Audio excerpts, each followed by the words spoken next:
Herkese merhaba. Ben Muhammed Musab Öztürk. Bugün sizlere Darktable yeni sürümü olan 3.0'ı anlatacağım. Yapılmış olan yeni güncelleme ile Darktable'da göstermek istediğim yeni özellikler var. Şimdi ayarlar menüsüne girdim. Burada ayarlar menüsünün alt kısmının yenilendiğini görüyoruz. Bölümlere ayrılmış. Import, Light Table, Darkroom diye. Daha rahat bulmanızı sağlıyor ayarlarını. Yapacağınız ayarları, değiştirmek istediğiniz ayarları daha rahat bulmanızı sağlayacak. Güzel olmuş açıkçası. Onun haricinde yeni temalar eklenmiş programa. Görmüş olduğunuz gibi Darktable Icons dediği şöyle göstereyim.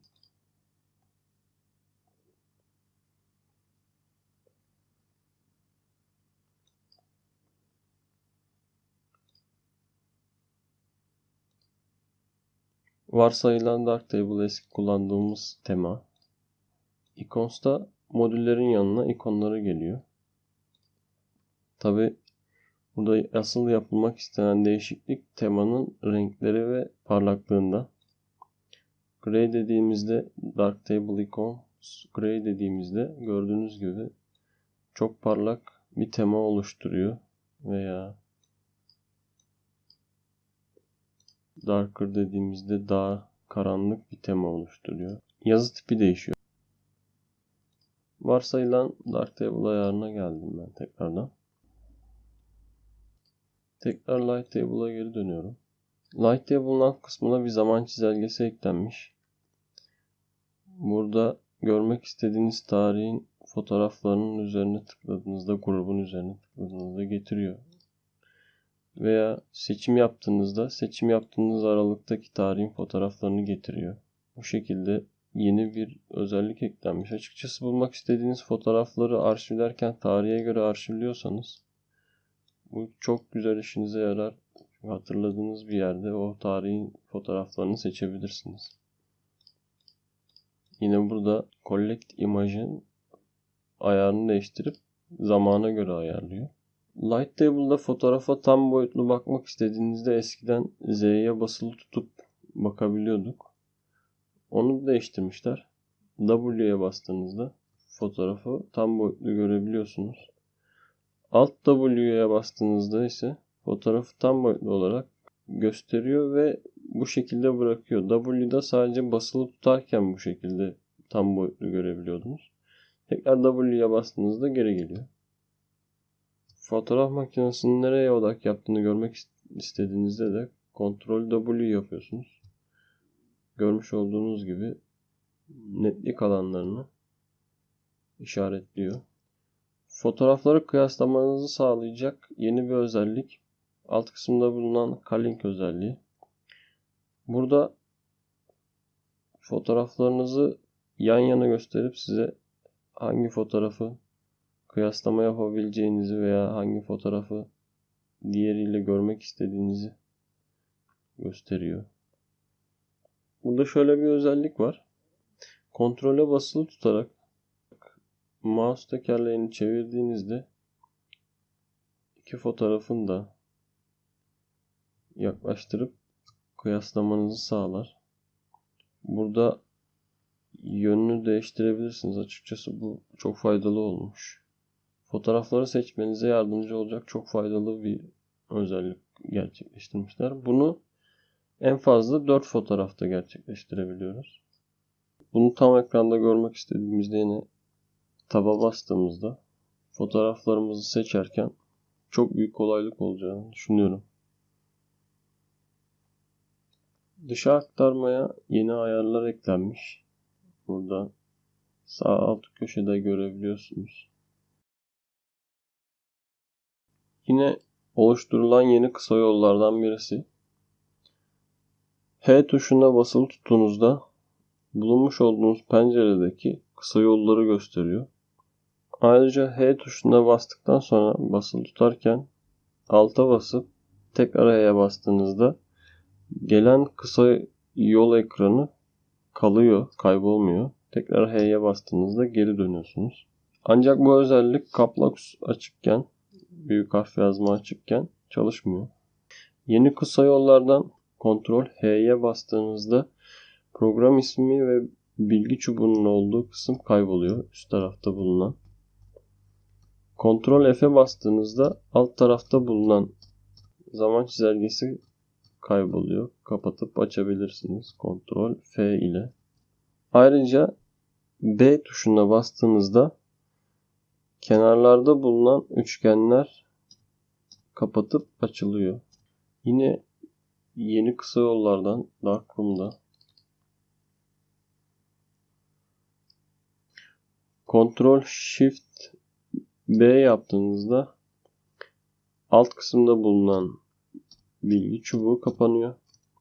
Ctrl Shift T yaptığınızda üst kısımda bulunan bilgi çubuğu kapanıyor. Ctrl Shift L yaptığınızda soldaki özellikler kapanıyor. Ctrl Shift R yaptığınızda sağdaki özellikler kapanıyor. Ctrl Shift H yaptığınızda histogramı kapatıp açabilirsiniz. Ctrl Shift N yaptığınızda da sol üstte bulunan küçük fotoğraf ön izlemesini kapatıp açabilirsiniz. Görmüş olduğunuz gibi fotoğrafımızı açtığımızda History kısmında pek çoğu ayarlanamayan modüller getirilmiş. Ben de çok anlam veremedim çünkü fotoğrafın orijinaline döndüğümüzde de bir şey değişmiyor fotoğraf üzerinde. Ve bu modülleri kapatamıyorsunuz. Şöyle göstereyim. Compress History Stack diyorum. Tekrar Orientation'a çıkarıyor. Çok önemli değil. Fotoğraf üzerinde herhangi bir değişiklik yapmıyor. Bir mantığı vardır illaki. Ben şu anda bilmiyorum bunun ne olduğunu. Ancak önceki versiyonda Basic Curve vardı. Otomatik olarak açıyordu bunu. Artık onu kapatabiliyorsunuz ayarlardan. Core Options Auto Apply Basic Curve dediğinizde Basic Curve gelir. Kapatırsanız Basic Curve gelmez. Hatta bunu Sharp'ın içinde yapmışlar. Kullanmış olduğunuz kameranın özelliklerine göre Basic Curve'ün gelmesini açıp kapatabiliyorsunuz. Ben temelli kapattım. Kullanmak istemiyorum açıkçası. Fotoğrafın ham haliyle işlemi tercih ederim. Fotoğrafın EXIF bilgilerinin yerini değiştirebiliyorsunuz. Ben şu anda alt kısmı aldım. Eskiden bildiğiniz gibi histogramın altındaydı. Histogramım değişik duruyor. Bunu değiştirebilirsiniz. Burada farklı şekillerde kullanabilirsiniz. Ben bu şekilde kullanmayı tercih ediyorum artık. Çünkü burada fotoğrafınız çok aydınlıksa veya karanlıksa görmüş olduğunuz gibi histogram aşağıya doğru gidiyor. Çok aydınlıksa eğer yukarıda taşma olduğu zaman bilin ki fotoğrafınızda patlamalar mevcut demektir. Bunda mouse tekerleğini çevirerek pozlamasını ayarlayabiliyorsunuz. Sağ taraf aydınlandığında pozlamayı ayarlıyorsunuz. Sol tarafta da gölge bölgelere müdahale edebiliyorsunuz. Exif bilgilerinin yerini değiştirme. göstereyim. Exif bilgilerinizin yeri burada. Position of the image infoline. Bottom alt kısmında demek. Center merkezde, right, left, top center dediği yukarı kısımda. Ancak bunu aktif hale gelmesi için programı açıp kapatmanız gerekiyor.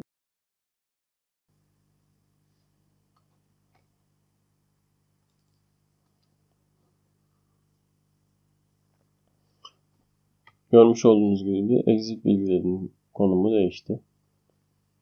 Modüllere gelirsek burada grup simgelerinin hemen altına bir modül arama çubuğu eklenmiş. Aramak istediğiniz bir modülü ismini girdiğinizde getirecektir. Yine kısa yollardan Ctrl H yapıp üst bilgi çubuğunu kapatacağım. Ayrıca Ctrl Shift H yapıp histogramı da kapatayım. Göstermek istediğim yeni bir özellik var. Ctrl Shift'e basılı tutarken herhangi bir modülün yerini değiştirebiliyoruz. Yani çalışma yapacağımız grubu kendimize göre özelleştirebiliriz. Ancak şöyle bir sıkıntı var burada. Mesela white balance almak istiyorum ama taşımıyor. Belli bir yere kadar aşağı veya yukarı taşıyor açıkçası. Bunu da anlam veremediğim yeni özelliklerden birisi. Yani hepsini değiştirmek daha iyi olacak. Şöyle bir şey var bir de. Yerini değiştirdiğiniz modül açılmış oluyor. Ve gördüğünüz gibi history'de gösteriyor bunu. Eğer History'de geri dönmek isterseniz Orientation'da görmüş olduğunuz gibi grupların yeri de, modüllerin yeri de eski haline dönüyor. Yani yerleri değiştirdikten sonra History'de geri gitmemeniz gerekiyor. Eğer geriye giderseniz buradaki yerler eski haline dönecektir. Şöyle bir çözüm buldum ben kendimce. Buradaki düzenlemeyi yaptıktan sonra L'ye basarak Light Table'a dönüyorum. Ayarlama yapmış olduğum fotoğrafı buradan kaldırıp Delete'e bastım. Enter dedim. Başka bir fotoğraf açıyorum. Görmüş olduğunuz gibi yapmış olduğumuz düzenleme burada kalmış oldu. Çünkü diğer fotoğrafta eğer böyle bir değişiklik yapmasaydım, yani fotoğrafımı kaldırmamdaki amaç fotoğrafta tekrardan düzenleme yapmak istediğimde bu ayarların hepsinin açık kalmış olması. Onu kapatmam gerekiyor ki tekrardan ben RAW fotoğraf üzerinde çalışma yapabileyim. Yeni özelliklerden yine fotoğrafın sol alt kısmında ikinci bir ekran açma özelliği eklenmiş. Bastığınızda farklı bir pencerede, program penceresinde çalışma yapmış olduğunuz fotoğrafın olduğu yeni bir ekran açılıyor. Mouse tekerlerini çevirerek yakınlaştırıp uzaklaştırabiliyorsunuz burada. History'de yer alan Output Color Profile ve Input Color Profile, burada açık olan özelliklerden zaten. Burada yeni renk profilleri getirilmiş. Çalışmalarınıza göre değiştirmek isterseniz bu şekilde yeni renk profilleri getirilmiş. Çok sevdiğim bir yeni özellikten bahsedeceğim. Çok hoşuma gitti açıkçası. Şimdi fotoğrafımızda önceki derslerde anlattığım gibi ilk ayarlamaları yaparken kadrajlama, beyaz dengesi ve pozlama ayarlarını yapıyorduk. Şimdi pozlamadan bahsedeceğim. Burada pozlamayı otomatik yapmak için kullandığımız damla işareti var. Bastığımızda fotoğrafın hepsine göre hesap yapıp öyle bir pozlama değeri veriyor bize. Bunu artık bölgesel olarak kullanabileceğimiz şekilde tasarlamışlar. Bastıktan sonra hangi bölgeye göre pozlama yapmak istersek oraya seçtiğimizde o bölgenin pozlamasını getiriyor bize. Bu nasıl ve nerede işinize yarayabilir? Şöyle göstereyim. Fotoğrafta çiçekten yansıyan parlak ışıklar olduğu için bu kısımlarda gördüğünüz gibi pozlamayı eksiye aldı. Halbuki fotoğrafımız karanlık görünüyor bizim için. O yüzden fotoğraftaki esas ögen benim burada arı ve çiçeğin bu kısmı olduğu için burada sadece pozlama yapmasını isteyeceğim. Ve seçtiğimde buraya göre pozlamayı ayarlayarak fotoğrafta gerçekten görmek istediğim kısım çıkıyor. Evet, fotoğrafta patlamalar oldu. Ancak onu da giderebiliriz. Maskeleri anlatmamıştım henüz ama düzenleme yaptığım fotoğrafları izlediyseniz orada maskeleri çok kullandığımı görürsünüz.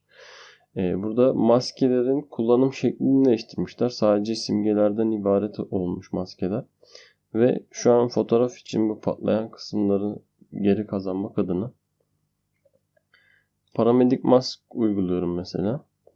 Şimdi pozlama yaptık. Burada arının kafasına göre bir pozlama yaptık.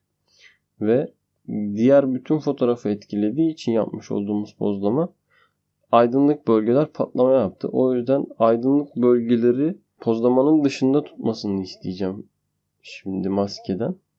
Şöyle yapıyorum. Input, yani yapmış olduğum ayarları içerisinde kullanmasını istiyorum.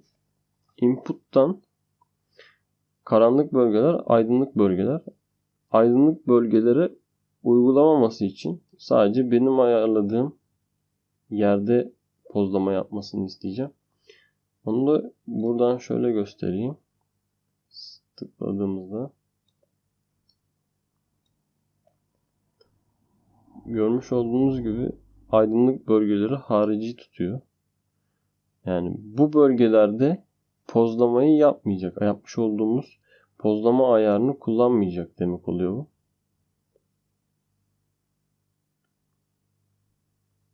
Aşağı kısımlarında bunu yumuşatabiliriz. Feathering Radius dediğimizde geçişlerini yumuşatmış oluruz.